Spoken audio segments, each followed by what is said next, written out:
Guys, what is going on out there today? It's Brent Abel here, webtennis.com, with another episode of 7 Around 7.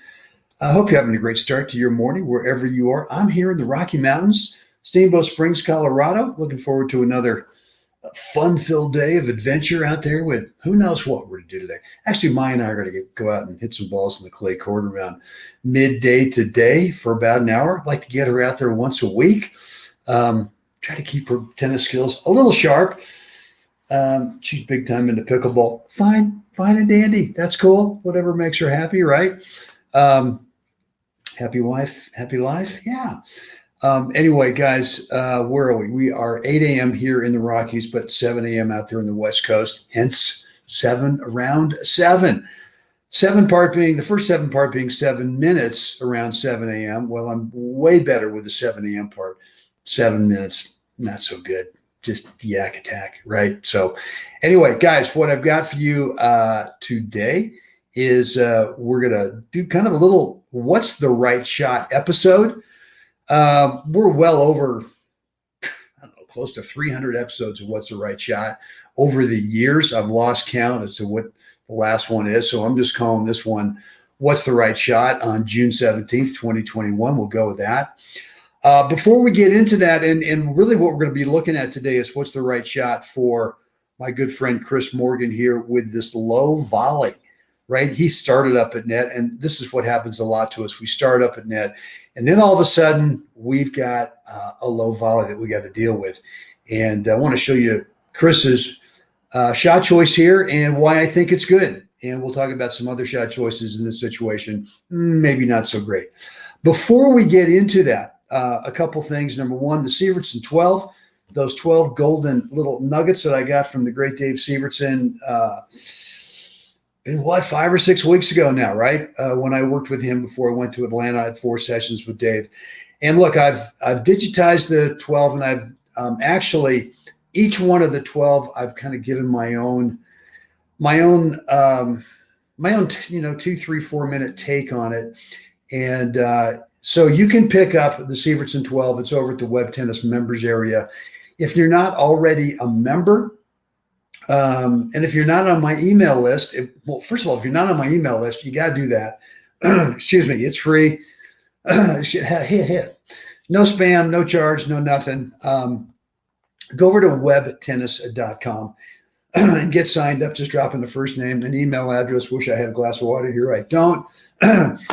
First name, email address, drop that in, and you'll get access to the members area where, there are a lot of paid for courses there, but there's also a lot of complimentary stuff there for you. One of them being the Sievertson 12, which is in 3 versions, right? You get video, the video and audio thing. You get audio only if you just want to listen to it, maybe in the drive or the gym or something like that. And there's also the transcript text that you can get as well there. So all that stuff is down below in the description area. What else? 98.6 men's high performance tennis clothing. Dave Doherty to the rescue. So look, down below is a link to 98.6. Very reasonably priced men's high performance tennis clothing, shorts, shirts, hats. And Dave is giving us a 15% discount off our initial order. That discount code is Brent01. That's a capital B and then lowercase RENT01. So when we're done with today's session, if you haven't already done so, go ahead and go on down below and click that link.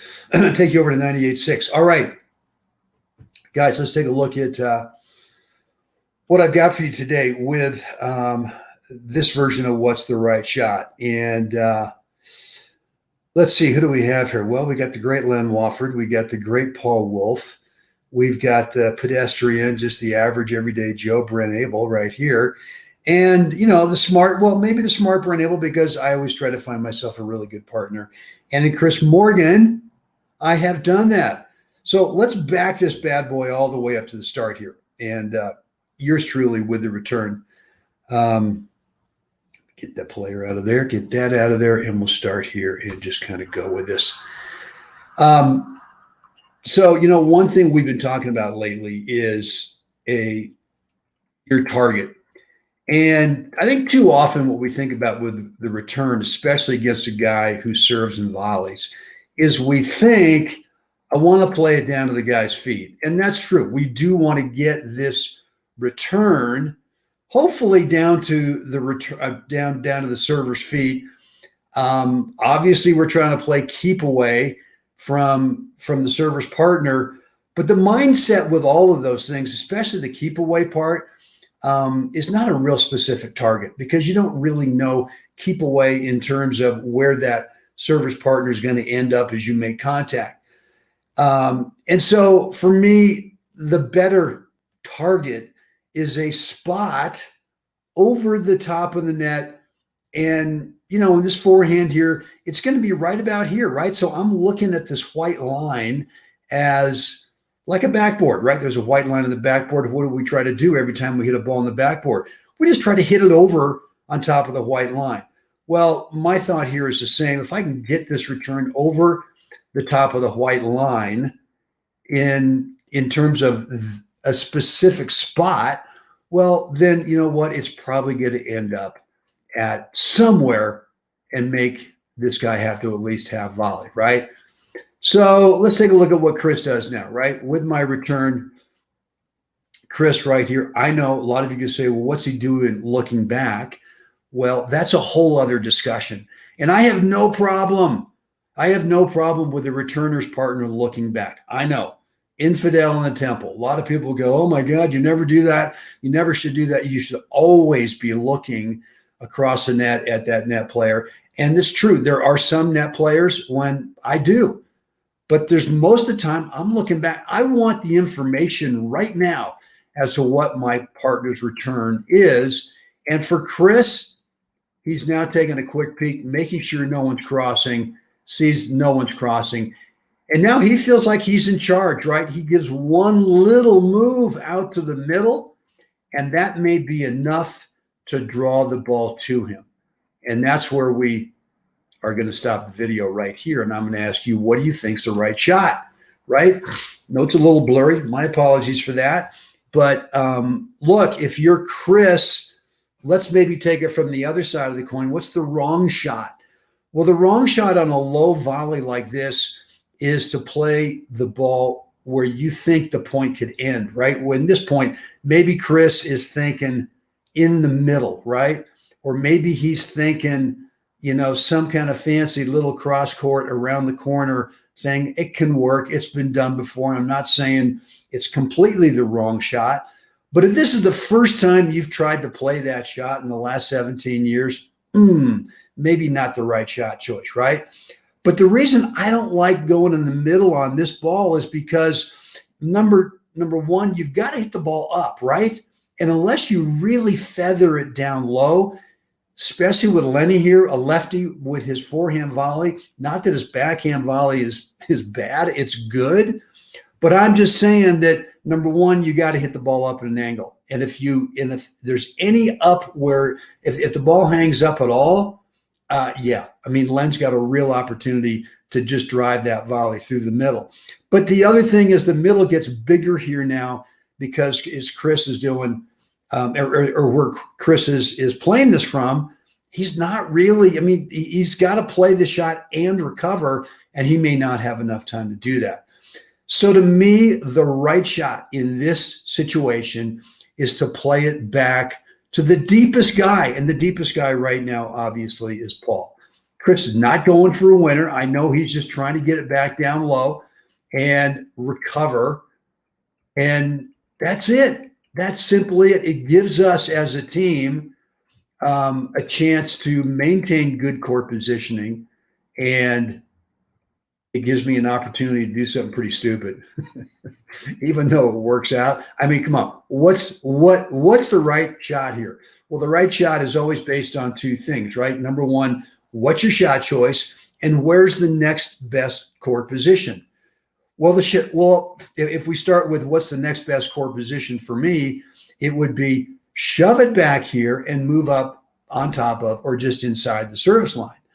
And my thought is, well, let's get a little fancy. Let's get around the corner and really open up my court and hope that the ball gets past Lenny, and fortunately it does.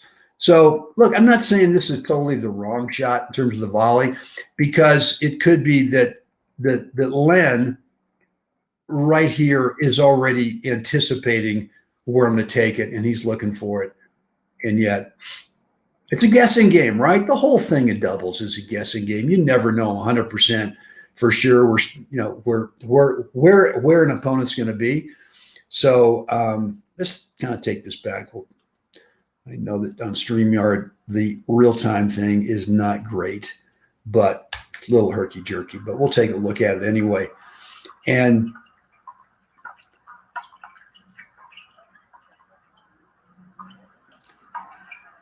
all right, guys, there you have it.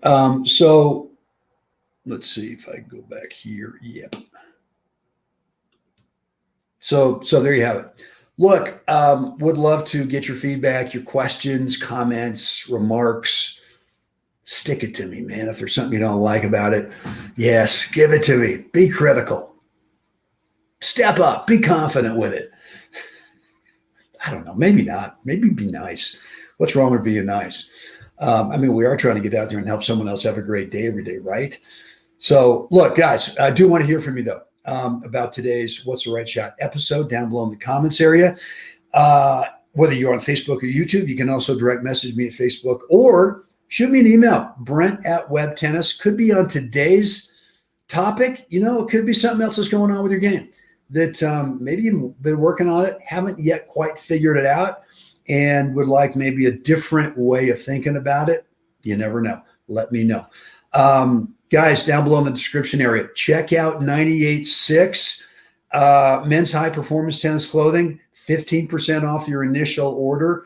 Brent01 is the discount code, capital B, lowercase, RENT, and then a 01, and you'll get that 15% off on your first order. Guys, that's it for me today. Looking forward to a fun day in the Rockies. As always, it's now time, right now, right here, right now, for all of us to get out there, wherever there is, help someone else, whoever someone else is, just help them have a great day. Guys, I'll see you again next time.